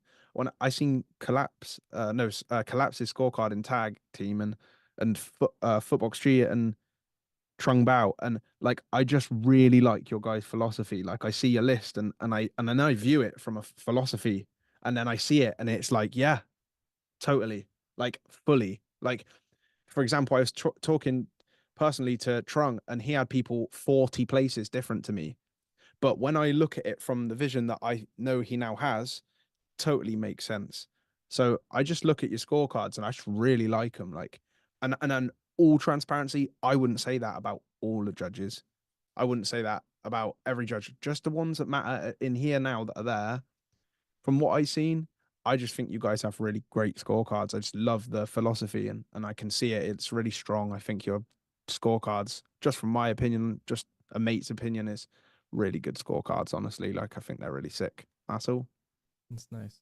It's nice to be said. Actually, there's someone asking, now I'm done with my shitty, spicy questions. Now it will be a few chat spicy questions, but way spicier, such as how many hours you spent from listening the first wildcard to ending ranking list in days or weeks or hours. If you know, approximately. Wait, can you repeat the question? How much time do you spend from listening to the first wildcards to having your ranking fully finished? 5 minutes. Oh, okay, quite fast. You speedrun it or something. Put them all on times 10 speed. So everything becomes drum and bass. Yeah. Then it was finally listenable. I like it. That's a philosophy. Yeah. Do you know approximately people? I think I calculated it, but I cannot find the calculation. Like, but I think I spent over 35 hours. Oof. Okay. So not just watching, but also like putting score and refining. At the end, we also had to put down notes as Yeah. well. But yeah, it's around like over 35. Okay. That's That's good number. including some of the top scores get listened over again. Yeah. Yeah. Yeah. Yeah, so Okay. it's a little bit more. Crazy. Collapse? Do you know? Well, I just judged the tag team category. In total, I would say 10 hours. Oof, still. But that, yeah, if I have to compare with last year where I did like Dilo this year, Yeah. I had to judge many different categories. Yeah, more like, I don't know, 35, 40 hours maybe. It was a May lot I of ask, fun. like, how many videos you guys have from different category? Because a solo we had like 350. Yeah, I think in the tag team it was around 47 this year. Oh wow. Yeah, I think I had 30. Yeah. I had about 130. 130. Okay. So your Footbox had as well like 300 something. And Dilo? Yeah, just all of them all together, innit? It's like 800,075,000. That's pretty good. No, it was the time was like, I think it took me about 20 something hours to get through the solos, and then after that, I would think like the other days I had, like even when I'm in, for example, like even in the gym, and I'm thinking, oh shit, but that bit from Codfish's one, I think is a bit better now. And then I'm thinking, oh man, like Pono's last bit, and then I go and listen and amend stuff, and maybe 5 or 6 sessions in solo to get to where I need to add another, maybe, I don't know, 10, 15 hours. Mhm. And then in the tag team, it was about a third of that. And then in crew, it was like, the crew one was 19 wildcards. Very reasonable. And I listened through once and then did a second big check, and that's all it took. So just a few hours for that. Okay. I think for me, it also took about 40 hours total. Oof. The thing is with like LoopStation and Producer as well, like I was judging like 130 wildcards, but they're 3 minutes each, so I guess you could consider it like double that, I guess. Yeah. Yeah. That's crazy. 40 hours. That's an RPG in video game kinda, but like not a super long one, you know, like It would often be a case where it was like, I remember in Producer, I think at one point my top 4 were all tied, and I was sat Wow. there for maybe 2 hours trying to differentiate the differences between them, and yeah, Oof. disaster. Yeah. Okay. I don't know if other judges agree with these two statements. Like, I'm really interested to know if all the judges here agree or not. Do you get to the point where your strongest end result is a comparison of the ones above and below it? So, like, for me, it's yes. When I look at my scorecard, I have all the scorings, then I look at the ones below and above them and start to make an order that makes sense to me. Is that what you guys do? Yeah, I can see nods. Okay, that's a Yeah, good like way. what I did, for example, because I didn't answer the question yet, but I don't know how many hours I did, how many hours I spent for the wildcards, but I did it in 4 days.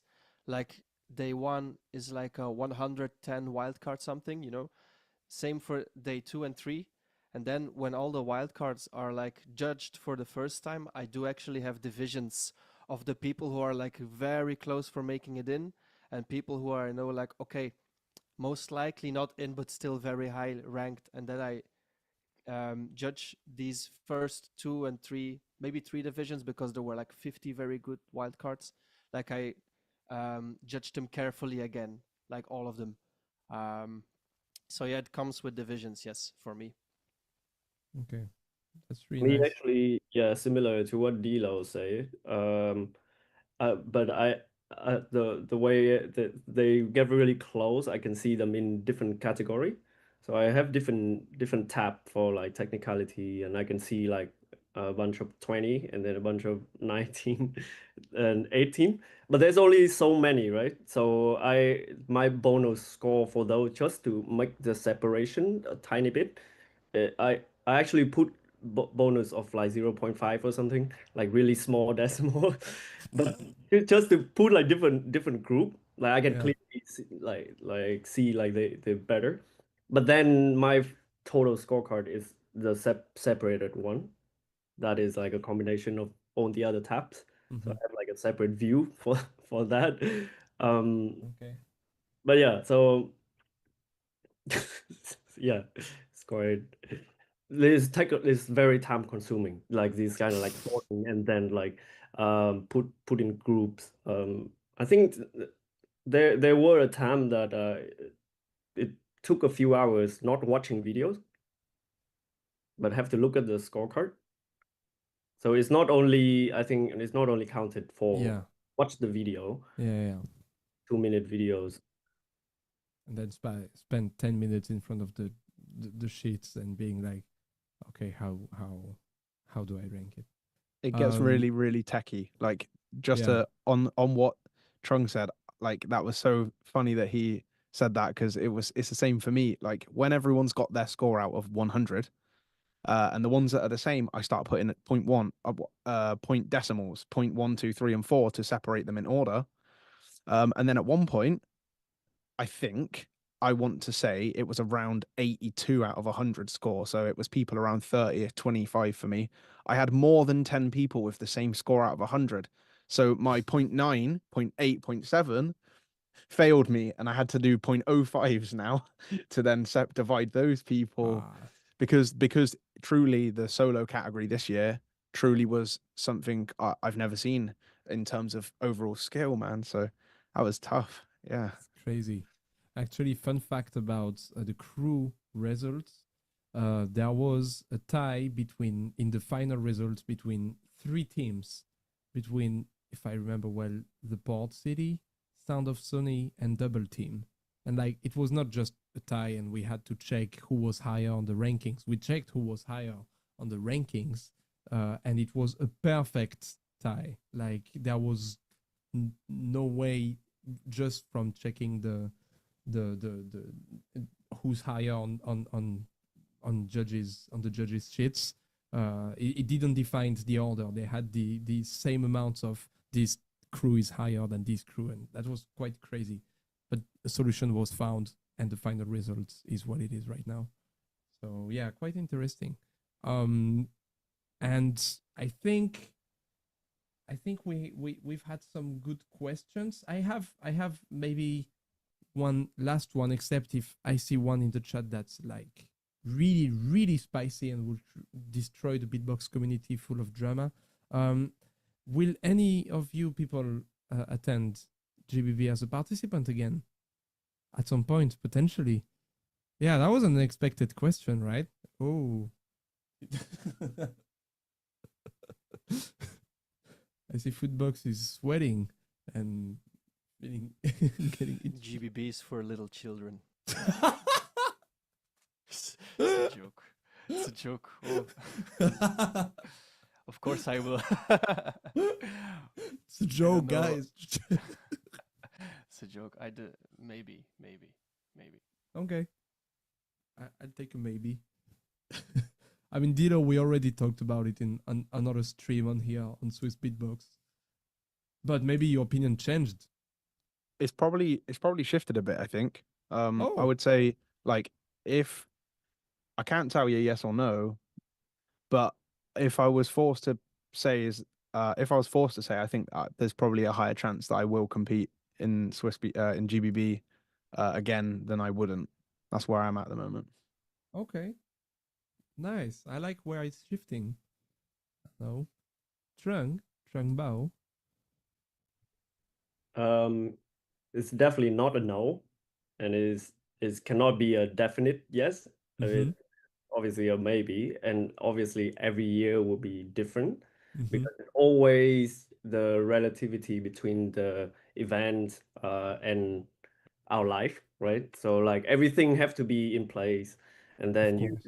you have enough time to prepare for it, and also Yeah. everything else around it logistically, all the boring stuff. But if I want, yes, like like really, yeah. But yeah, you know, every year is different. You see, I think everyone can relate to this. So Okay, that's nice. I like these uh, answers where you don't know, but it's not a no. So, by the way, I don't know if Footbox read the chat, but Julard is saying, Footbox, don't be afraid, come battle me.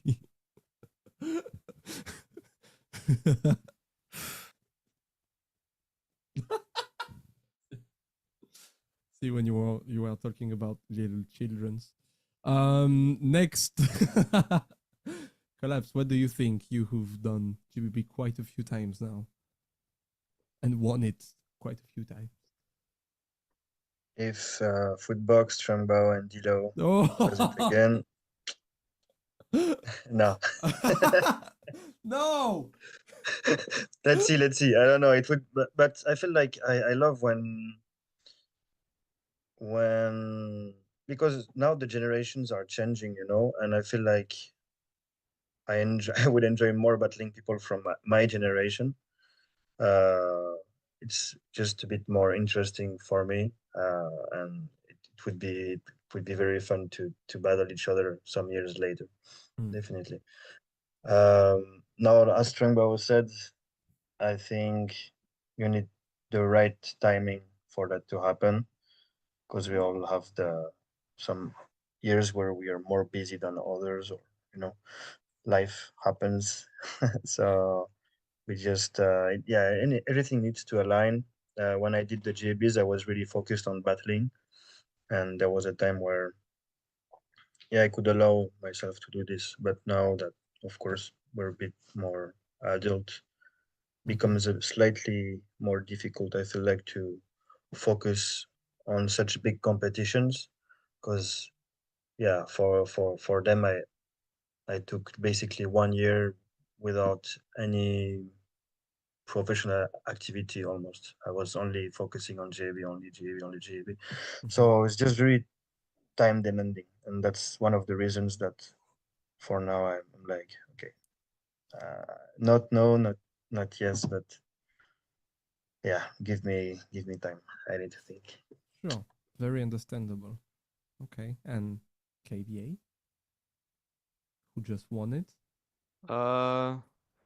Well, for those of you who don't know, the reason why I'm judging is actually because a long time ago, in this very room I am in right now, me and the host PACMax did a coin flip.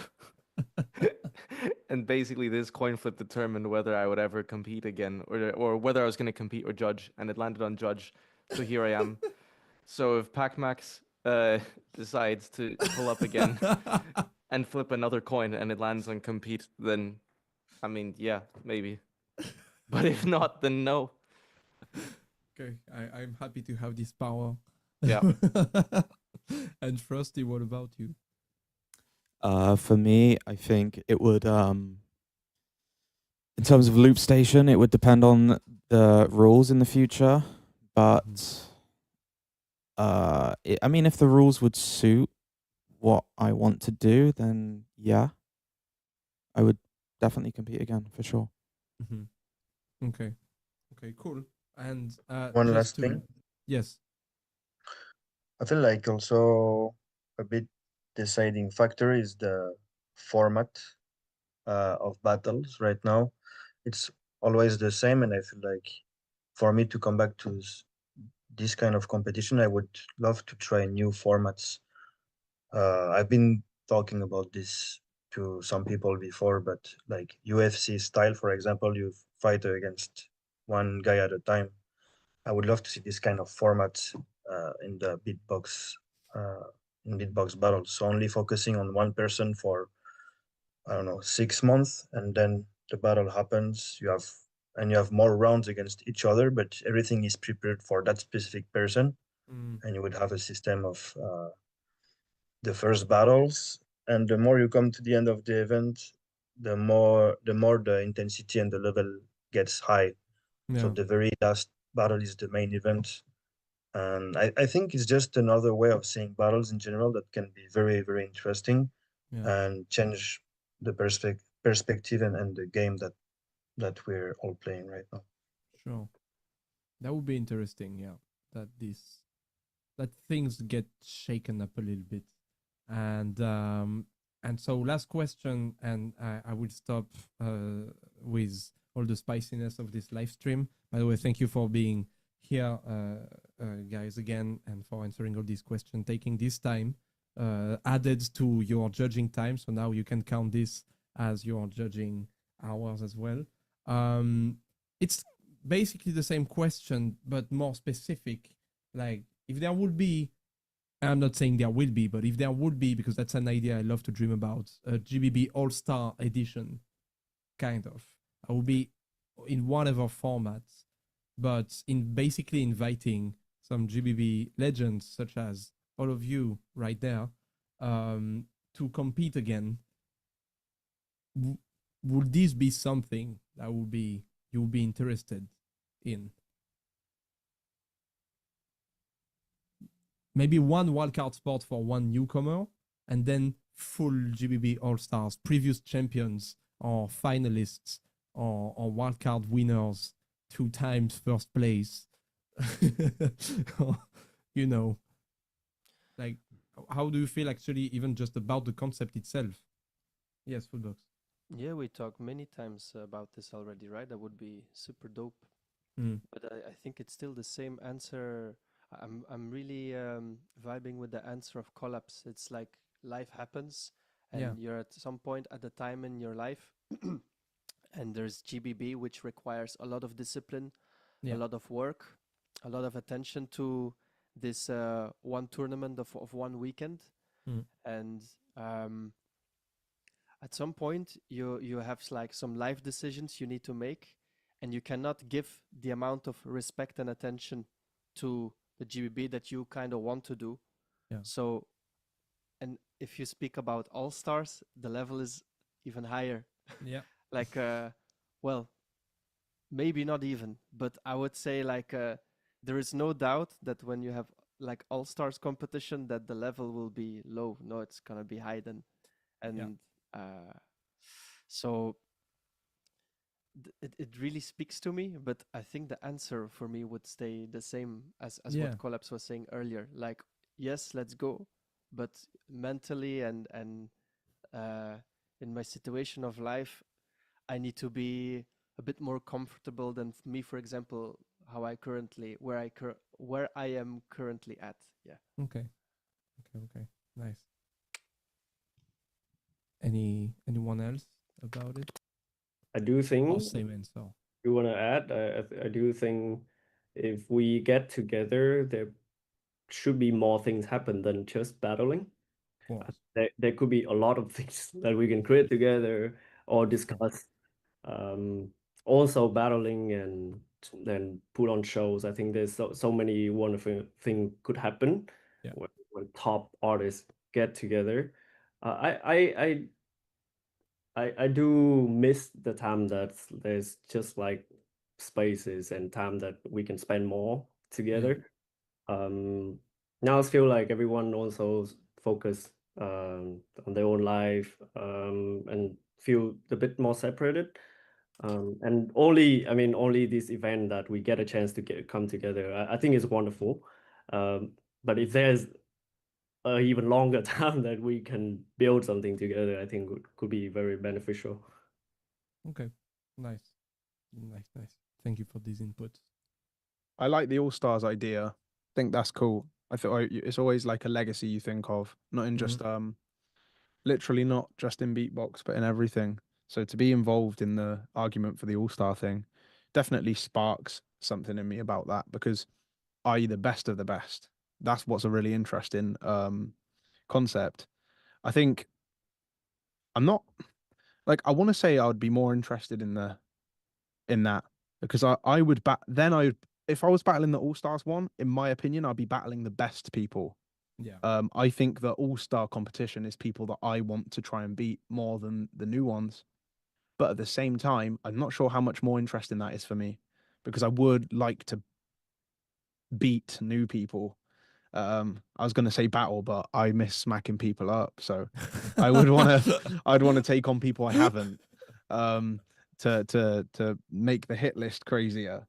But I totally resonate with the stuff that these guys just said. Life is life, you know, and you have to dedicate a lot of time and strategy to do it. And so you need to be in the right place in life to be able to do that. I think the current solo concept, I love solo battling. I do think concepts need to be switched around a bit. That would spark my interest. If I see new concepts, I'm sat on my seat, basically ready to stand up. That's what I would say. Okay, nice. By the way, chat, Dilo is actually shaking up a bit the rules of online battling on his channel quite often with these online battles. I strongly advise you to consider checking that up if you haven't, but I guess you have. I hope you have. If not, Swissbeatbox is going to be really angry. So appreciate the mention, man. Yeah, there is some concept shaking up in those battles.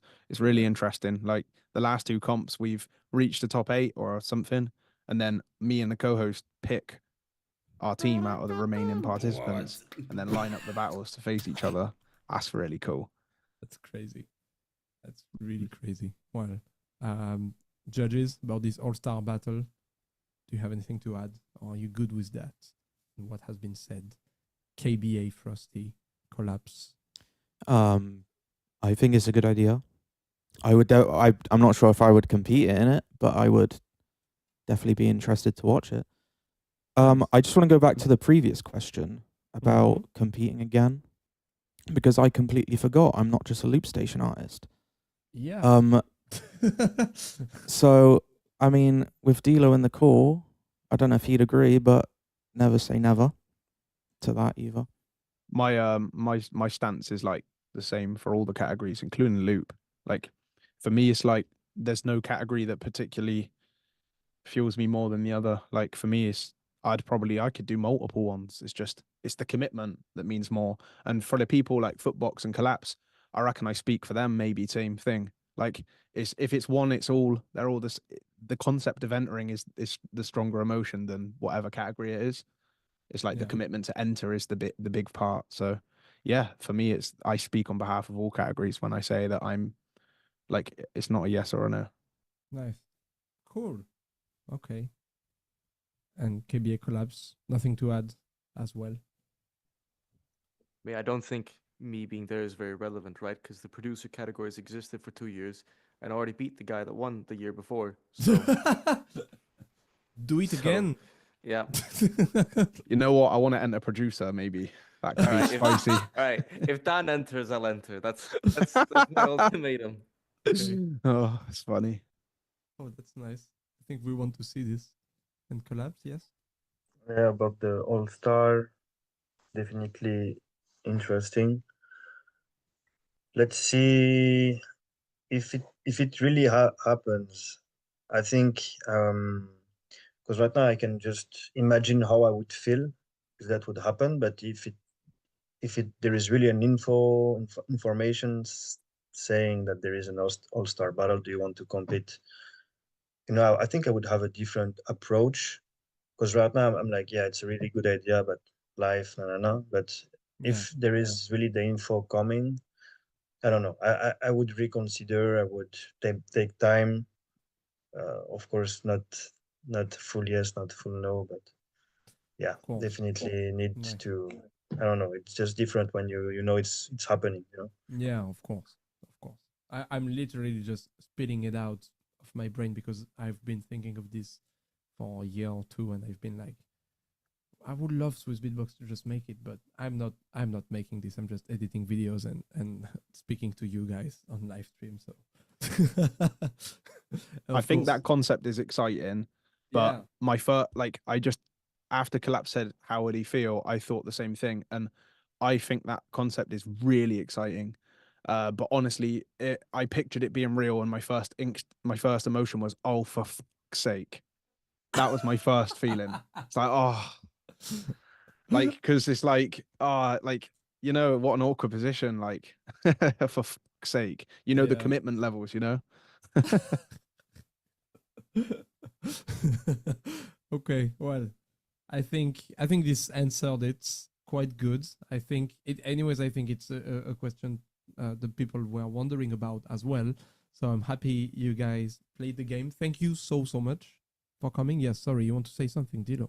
It screamed at me. Yeah, it's really nice to be transparent. It's a good call to do that. Another thing that, for me, like this probably isn't the same for everyone else, and so I respect it. For me, a big part of why I haven't competed for so long is the judging. I don't. I've gone through losses that I thought I won. I've gone through wins I thought I lost, and so and this is really, I'm stepping on eggshells when I speak like this. Like, this is very honest, and so I'm aware this is controversial, but the strength of a judge panel is really important for me, and so I'd love to know more information about that section of a battle that I'd compete in. Yeah, definitely makes sense. Okay, well, as I was saying, thank you so much, guys, for playing the game, for being here, being fully transparent and honest, and for laughing at my kind of jokes, if we may call them like this. And I think it was a really, really, really useful and interesting call, live stream, podcast, whatever you want to call it, debate. I don't know. Please, chat, do not forget to go check them out on social medias. I don't think I need to say it, but I should say it anyways. You got KBA right there. You got Shunkbao. You got Collapse. You got Frosty. You got Footbox G. You got Dilo. You got Swissbeatbox.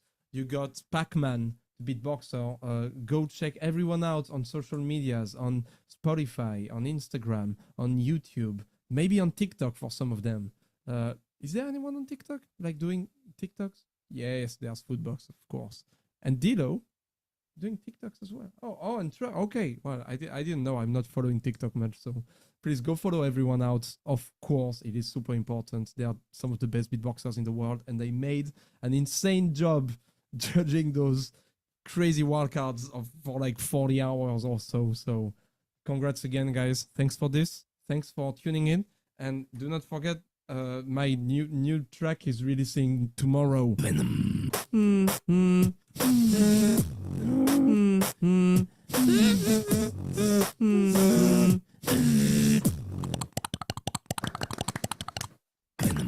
Spiral.